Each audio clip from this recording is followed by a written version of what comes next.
السلام عليكم ورحمة الله وبركاته. كيف الحال يا شباب؟ إن شاء الله طيبين. اليوم جينا لكم بشرح جديد، وهذا الشرح هذا الشرح عبارة عن كيفية تعمل ماركر انتقال بالسيارة فقط. أول شي راح أرفع هذا الملف، فك الضغط عنه، تروح على هذا الملف تنسخه، ولازم تحطه مع الباب. يعني ما يصير انت يعني تركبه هيك، لا لازم مع الماب، تحطه مع الماب هذا تنسخه. بعدين تروح كمان على تفتح ملف ميتا، تنسخ هذا، بعد تنسخ هذا وتروح على ملف الماب، تروح على ملف الماب،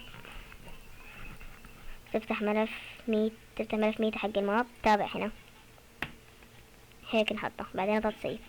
المهم نيجي نروح للعبة، ننسخ احداثيات الماركر، نكتب جي بي عشان يعطي الاحداثيات، ونحذف المسافات ونحط فاصلة ننسخها. فنروح على الملف اللي سويناه هنا، احداث الماركر، تحذفه وتحطه، حطيناه. الحين لما السيارة تدخل ماركر وين حاب تطلع، مثلا بحطه هنا، تكتب جي بي كمان عشان يعطي الاحداثيات، تنسخه كمان هيك اشي،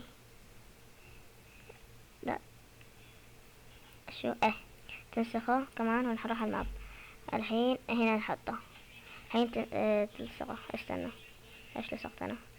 لا استنسخه منيح، لصقناه. الحين ربعنا نروح نحطه، الحين لصقناه. ايوه، تضغط سيف، نروح لرصة الماب. استنى بسجل،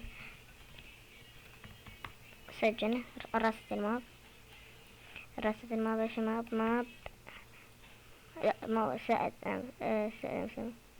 هذا ترسته، شفتوا طلع. الحين ناخذ سيارة، نجرب ما يمديك بس بالسيارة،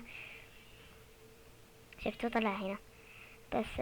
دحين شفتوا بس بالسيارة، نجي ندخل ما يمدينا بس بالسيارة. طبعا لو عجبك الشرح لا تنسى الاشتراك بالقناة ليصلك ما هو جديد.